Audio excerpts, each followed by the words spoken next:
안녕하세요. LDK MLS입니다. 제가 기숙사에 있는 학교에서 계속 생활하다가 이제 방학이 돼서야 이제 집에 돌아와서 이제 촬영을 할 수 있게 되었어요. 그래서 저는 이제 저번에 마지막에 이제 11강까지 해서 2단원 다항함수의 미분법을 마무리해 보았고, 이번 시간부터는 수학2 다항함수의 적분법 3단원부터 이어나가도록 하겠습니다. 13강 첫 번째 부정적분부터 나가도록 할 거고요. 이 3단원 다항함수의 적분법이 총 세 부분으로 나뉘어요. 첫 번째가 부정적분, 두 번째가 정적분, 마지막이 정적분의 활용에 대해서 배울 거고요. 이렇게 세 파트 개념과 문제풀이에서 6강, 마지막 고난도 문제풀이에서 1강에서 총 7강을 통해서 3단원을 제가 강의해 보려고 합니다. 먼저 13강 부정적분에서는요, 이와 같은 개념을 배울 겁니다. 차례 먼저 보시면 첫 번째 부정적분, 두 번째 부정적분의 계산에 대해서 알아볼 건데, 첫 번째는 부정적분이란 무엇인지 알아볼 거고, 두 번째 부정적분하고 미분과의 또 관계가 있거든요. 그건 또 무엇인지 함께 살펴보도록 하겠습니다. 그 다음에 부정적분의 계산에서는 x의 n제곱꼴 형태를 많이 볼 거예요. ax 플러스 b의 n제곱 형태의 부정적분, 또 부정적분의 성질이란 무엇인지 함께 살펴보도록 하겠습니다. 자, 그럼 먼저 부정적분이란 무엇인지부터 함께 살펴볼게요. 자, 부정적분의 뜻부터 보시면 함수 large fx의 도함수가 small fx라고 합니다. 중요한 부분은 형광펜 한번 쳐보도록 할게요. 즉 f'x가 fx입니다. 자, 여기서 일단 중요하게 볼 것은 일단 기본적인 개념부터 잡고 가자면, 도함수라는 것은 뭐였죠? 바로 미분을 한 함수였습니다. 어떤 함수를 미분했을 때 그 함수를 도함수라고 축약해서 불렀었고요. 그 다음에 즉 함수 f, large f 프라임 x가 fx다. 얘는 바로 이 large fx를 미분했을 때 나오는 함수가 small fx라고 한다. 이 프라임이라는 것이 바로 미분을 뜻해주는 그런 표시 중 하나였다는 것을 기억해 두시면 될 것 같습니다. 자, 이때 large fx를 fx의 부정적분 또는 원시함수라고 하고, 또 이와 같은 기호로 나타내는데요. 이 기호가 뭔지부터 자세히 살펴보도록 하겠습니다. 이 기호가 별로 이렇게 중요하게 많이 쓰이게 될 기호예요. 이제 적분에서. 얘를 바로 뭐라고 한다? 인티그럴이라고 할 겁니다. 인티그럴이고요. 일단 영어 같은 경우에는 인티그럴 이렇게 쓸 거예요. 네, 이런 식으로 인티그럴을 쓰게 될 거고요.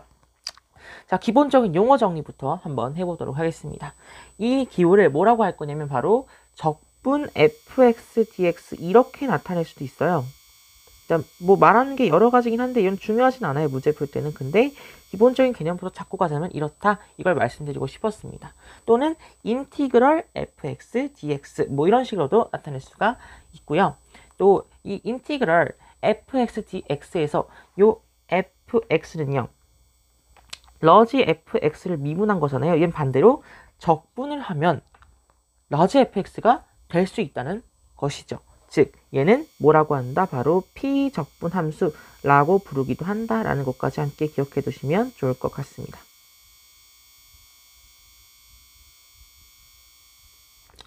이런 식으로 보시면 되겠고요. 또 두 번째 보겠습니다. 함수 fx의 부정적분 중 하나를 large fx라고 합니다. 이때 여기 보시면 인테그럴 fx ds는 large fx 플러스 c라고 되어 있습니다. 왜 이렇게 썼을까요? 그냥 large fx라고 쓰지 않고 c라고 썼어요. 그리고 여기서 어떻게 칭했냐면 부정적분 중 하나라고 되어 있습니다. 여기서 부정적분의 의미를 다시 한번 짚고 갈 필요가 있습니다. 일단 부정적분의 이 부정이란 뜻이 뭘까요? 부정이잖아요. 바로 정해지지 않음, 이런 뜻이에요. 그래서 저희가 해가 무수임하는 방정식을 부정방정식, 그 다음에 해가 없는 방정식을 불능방정식 이렇게 부르기도 하잖아요. 그쵸? 거기에 쓰인 부정방정식과 같은 의미예요. 거기 부정방정식도 해가 무수히 많기 때문에 정해지지 않았다, 부정방정식이라고 표현했던 거고, 여기도 부정적분, 적분의 형태인데 그 함수가 정해지지 않았습니다. 하나로 정해지지 않는다는 뜻인 거예요. 그래서 잘 보시면 여기 c가 붙는 거죠. fx, large fx 플러스 c를 미분해 보도록 하겠습니다. 미분하시면 얘는 앞에 부분은 fx가 될 거예요. 얘가 바로 지금 피적분 함수라고 했으니까. 근데 얘는 상수라는 거죠. 요 상수는 어떻게 됩니까? 상수는 미분하면 어떻게 돼요? 0이 되죠. 즉 여기 쓸 필요가 없는 거죠. 이 상수는 어떻게 미분하든 0이 돼서 없어질 겁니다. 즉, 요 large fx의 적분 항수는 뒤에 상수가 붙든 말든 항상 fx가 나올 거란 뜻을 의미하는 거죠. 결과적으로 이렇게 적분 상수가 붙어야지 좀 더 정확한 부정적분을 표현할 수가 있는 것이고, 여기서 c를 바로 적분 상수라고 하는 거고요. x를 적분 변수, 함수 fx를 피적분 함수라고 칭한다 라는 것은 이렇게 용어로만 기억해 주시면 좋겠습니다. 여기서 적분 상수, 이 c를 적분 상수라고 한다는 것은 꼭 알아두시면 좋을 것 같습니다. 그래서 여기 정리해 볼게요. 지금 이렇게 쓰여 있죠. 인테그럴 fx dx를 적분하게 된다. 그러니까 이 fx라는 함수를 적분하면 large fx 플러스 c가 나오는 거고요. 단 c는 적분 상수였다라는 것을 알아두시면 되겠습니다. 이 c가 1이 될지 2가 될지 2분의 3이 될지 1억이 될지 이건 모르는 거예요. 아무도 정해지지 않았기 때문에. 반대로 이 fx 플러스 c를 미분하게 된다면 스몰 fx가 된다. 이렇게 적분과 미분은 역산의 관계에 있다라는 것을 함께 정리해 두시면 될 것 같습니다. 그럼 다음 내용으로 함께 넘어가 볼게요. 그러면 이 부정적분 파트의 두 번째 개념입니다. 바로 부정적분과 미분의 관계에 대해서 제가 알아본다고 얘기를 했었죠. 자, 이렇게 두 가지 특징을 크게 알아두시면 될 것 같습니다. 근데 여기서 다른 게 있어요. 지금 여기 자세히 보시면 얘는 지금 뭐예요? fx라는 함수를 미분한 다음에 밖에 인테그럴이 있네. 미분을 먼저 하고 그 다음에 적분을 한다는 뜻이겠죠.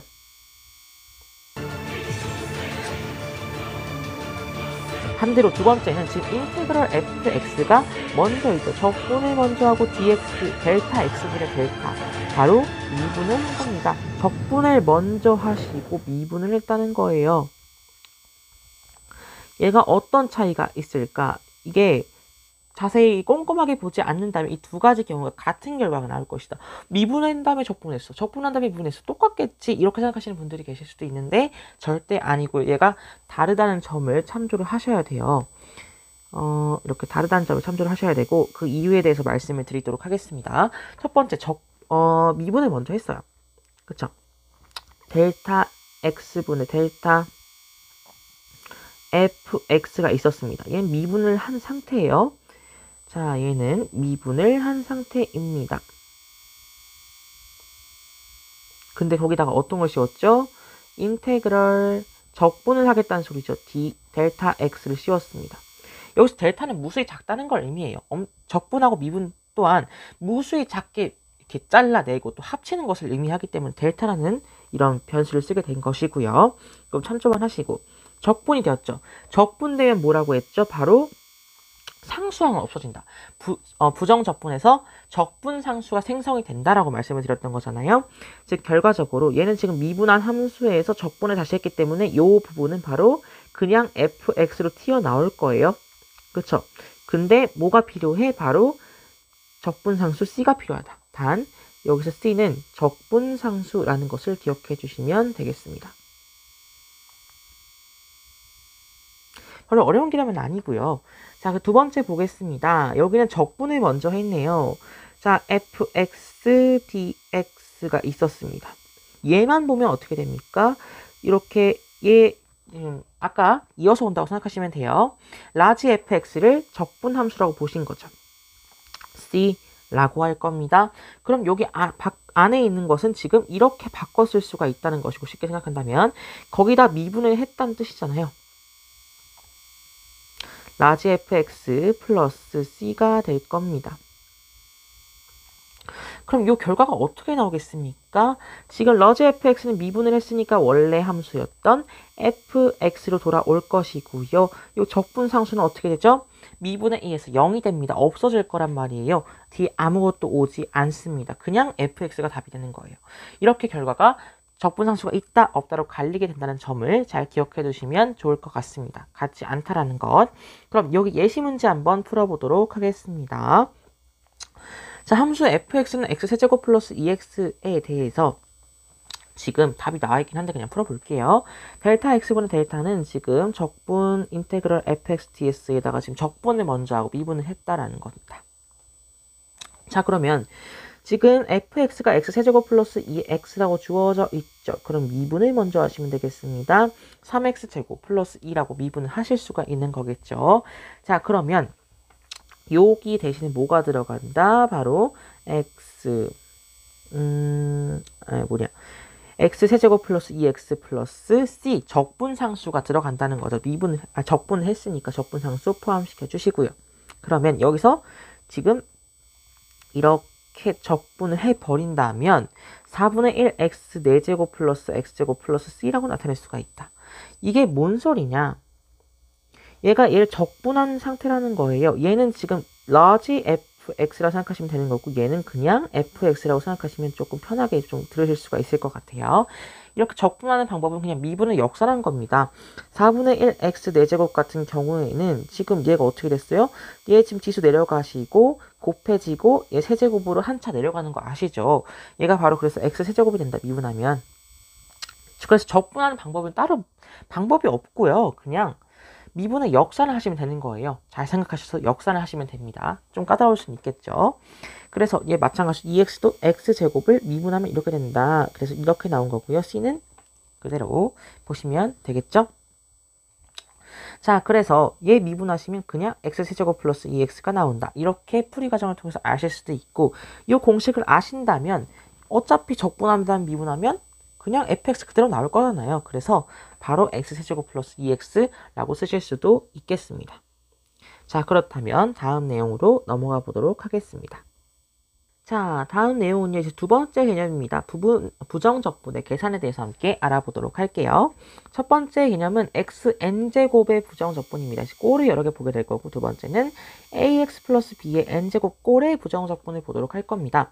자, 보시면 일단 n이 음이 아닌 정수라고 합니다. 왜 음이 아닌 정수라고 단정을 했을까요?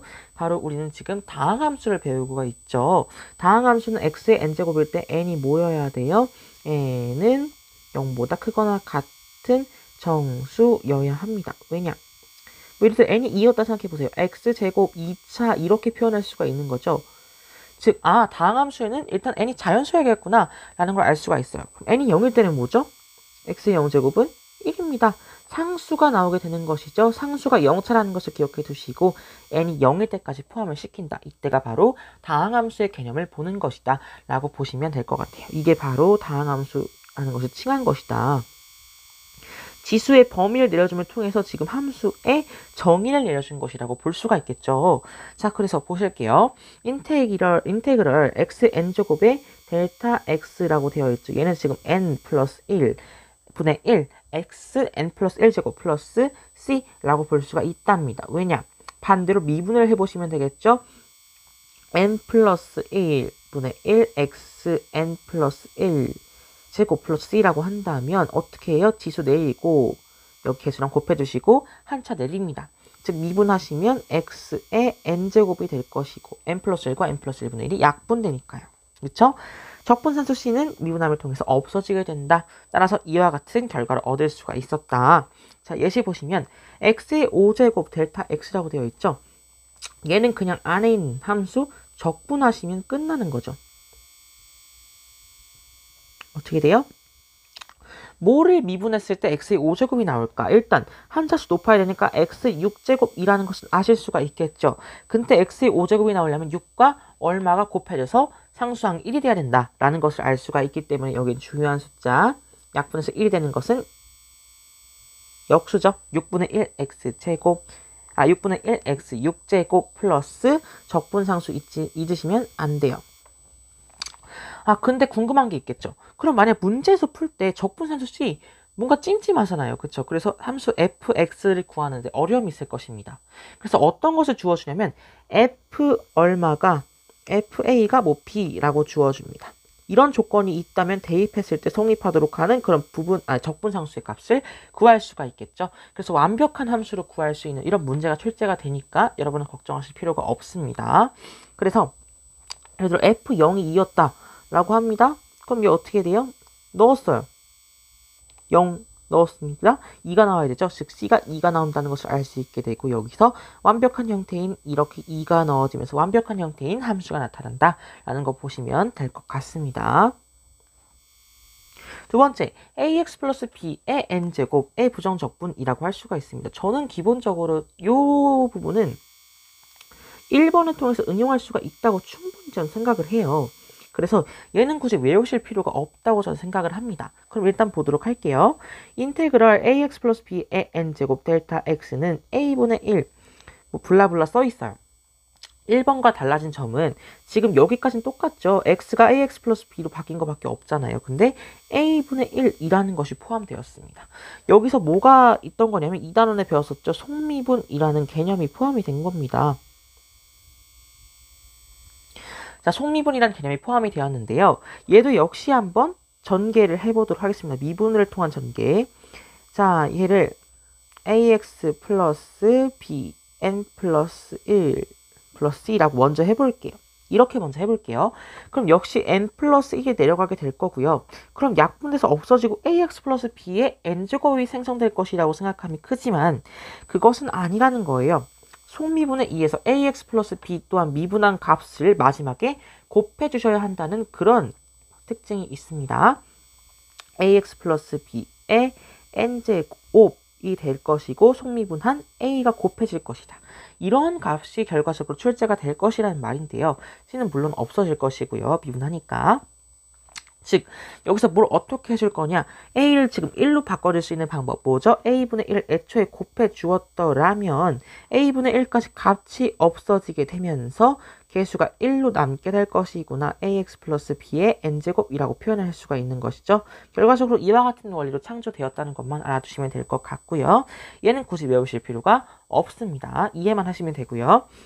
그래서 얘는 2x 플러스 1 의 제곱 델타 x라고 표현을 할 수가 있는 거고요. 얘는 결과적으로 즉 2분의 1 앞에 붙을 거죠. 속미분 했으니까 2 대신 2분의 1 역수 붙을 거고 얘 3분의 1 2x 플러스 1 세제곱은 아까와 똑같다. 이렇게 보시면 되고 적분산수 c 붙어서 결과적으로 6분의 1 2x 플러스 1의 세제곱 플러스 적분산수 c 붙여주시면 결과적으로 이렇게 적분할 수가 있다는 사실을 알 수가 있게 되겠죠. 자, 그렇다면 이어서 다음 내용 보도록 할게요. 네, 그럼 이어서 이제 오늘의 마지막 개념인 부정적분의 계산, 부정적분의 성질에 대해서 알아보도록 하겠습니다. 자, 이 부정적분의 성질을 알게 되면 아까 말씀드렸던 ax 플러스 b의 n제곱꼴, 바로 이 부분을 훨씬 더 쉽게 할 수가 있어요. 얘를 전개시키면 어떻게 되겠습니까? 아까 ax 플러스 b의 n제곱을 한번 정리를 해보도록 할게요. 얘 어떻게 전개하는지 모르시죠? 그쵸? 그래서 제가 그냥 전개를 하겠습니다. 얘는 a의 n제곱 x의 n제곱 플러스 a의 n 마이너스 1 x의 n-1제곱 b의 b 그 다음에 a의 n-2제곱 x n-2제곱 b의 제곱 쭉쭉쭉 해서 어디까지 가느냐 바로 b의 n제곱까지 가겠죠. 얘는 왜 모르실까요? 아직 안 배웠기 때문이에요. 수투 과정에서는 아직 할 수가 없고요. 얘는 확통에서 배우는 확률과 통계 과정에서 배우는 이항정리라는 개념이고요. 순율과 조합 거기서 다시 나오게 되는데 이항정리 개념을 배우셔야 이제 활용할 수 있는 부분이라고 할 수가 있어요. 하여튼 요거는 그냥 참고로 알아두시면 되는 것이고 제가 왜 이렇게 전개를 했을까요? 이렇게 전개하면 각자의 항을 확실하게 볼 수가 있기 때문인데요. 인테그럴 자체가 이걸 활용하면 훨씬 더 좋게, 훨씬 더 편하게 계산을 할 수가 있는 부분이라고 할 수가 있습니다. 그래서 보실게요. 그러면 여기서 보시면 일단 제가 보자고 한 것은 두 번째와 세 번째였어요. 왜냐? fx, gx는 함수를 띄워놓을 수가 있다는 장점인데요. 그러면 인테그랄 전체 씌웠을 때 얘를 이렇게 띄어가지고 각자를 적분한 값을 더하시면 되는 거잖아요. 또 빼시면 되는 거잖아요. 그래서 어려울 게 전혀 없다는 것입니다. 오히려 요 전개를 통한 적분 방법이 훨씬 더 아까 2번보다 쉽다는 것을 말씀을 드리는 거예요. 그래서 2번, 3번 해결됐을 거고요. 얘는 그냥 외워주시면 됩니다. 더하면 된다, 빼면 된다. 그 다음 K, 앞에 상수가 곱해져 있다. 상수를 밖으로 빼서 계산하실 수도 있습니다. 훨씬 더 간단한 계산이죠. 왜냐? 적분, 미분의 역산 훨씬 더 까다롭잖아요. 근데 상수 빼고 하시면 훨씬 더 편하게 계산하실 수가 있죠. 수가 간단해지니까. 그래서 마지막으로 문제 보고 마무리하도록 하겠습니다. 지금 4x 세제곱 마이너스 6x 플러스 2의 델타 x라고 되어 있죠. 상수 다 빼시고요. 그리고 지금 이렇게 다 덧셈과 뺄셈을 통해서 나눠 보았네요. 그렇죠? x 세제곱은 4분의 1, x 4제곱으로 나뉠 거고 4가 곱해집니다. 6 곱해질 거고요. 2분의 1 x제곱으로 남게 될 거고요. 2는 이 x만 곱해주시면 1차, 0차에서 1차로 나갈 수가 있겠죠. 적분상수 c는 항상 빼먹으시면 안 됩니다. 결과적으로 약분하신 후에 정리를 하시면 x 4제곱 마이너스 3x제곱 플러스 2x 플러스 c, 단 c는 적분상수란 조건을 이용해서 이제 문제를 풀어 나가실 수가 있을 것입니다. 근데 저희는 이런 부분만 아시면 안 되고요. 왜냐? 계산만 나오진 않을 거 아니에요. 그쵸? 수학 문제에서 이런 개념을 응용해서 어떤 문제를 풀어나갈 수 있을지 다음 문제풀이 시간에서 함께 유형별로 살펴보도록 할 거고요. 마지막 시간에는 고난도 문제풀이로 이런 문제가 또 이제 내신 문제에 출제될 수가 있구나. 이런 것까지 함께 살펴보도록 할 겁니다. 그리고 제가 마치기 전에 자, 보실 게 있어요. 여기서 하나를 한번 더 설명하고 가도록 하겠습니다. 예를 들어 이렇게 써 있어요. 아까도 제가 설명한 개념이긴 한데 1dx 이렇게 한번 해보도록 하겠습니다. 이 개념을 한번 살펴보도록 할 건데요. 얘는 생략해서 그냥 델타 x라고 나타내기도 합니다. 그냥 참고로 알아두세요. 그냥 제가 말씀드리고 싶어서 말씀드린 거고요. 1은 역시 그냥 수학에서 생략의 대명사라고 부를 수가 있을 정도죠. 1 곱하기 x는 x 뭐 이런 식으로 생략할 정도로 1 나누기 x도 x 이런 식으로 생략을 하잖아요. 그렇죠? 1은 수학의 생략의 대명사입니다. 결과적으로 여기서도 생략을 할 수가 있다는 것을 보여드리고 싶었어요. 그리고 x가 0이 아니라면 아까도 말씀드렸다시피 x의 0제곱은 1이다 라고 표현할 수가 있다는 것이고 요 인테그럴 1dx 한번 표현해 볼까요? 얘는 바로 어떻게 됩니까? x 플러스 c라고 표현할 수가 있겠죠. 적분산수 붙는 거 알고 계실 거고 1은 적분하면 x가 되니까 x 플러스 c, c는 적분산수 이렇게 표현하실 수도 있다고 보실 수가 있게 되겠습니다. 그리고요. 지금 여기는 함수가 2개만 나와 있잖아요. 3개 이상의 함수에서도 당연히 성립을 하겠죠. 왜냐? 지금 제가 이항정리에서도 나눌 수가 있다고 말씀드렸잖아요. 이렇게. 얘는 3개 이상의 지금 항들이 합쳐진 거잖아요. 그쵸? 3개 이상의 함수에서도 지금 이와 같은 이런 성질들이 성립을 한다라는 것을 알 수가 있겠고 또 적분산수가 여러 개일 때에는 이들을 묶어서 또 하나의 적분산수 C로 나타낼 수도 있다는 것입니다. 즉 반대로 이렇게 떨어져 있을 때는 반대로 묶어가지고 또 표현할 수가 있다. 반대로 또 왔다 갔다 할 수가 있다는 걸 말씀드리는 거죠. 네, 오늘까지 여기 해서 이렇게 개념 맞춰보도록 하겠습니다. 자, 마지막 페이지고요. 감사합니다. 다음 시간에 뵐게요.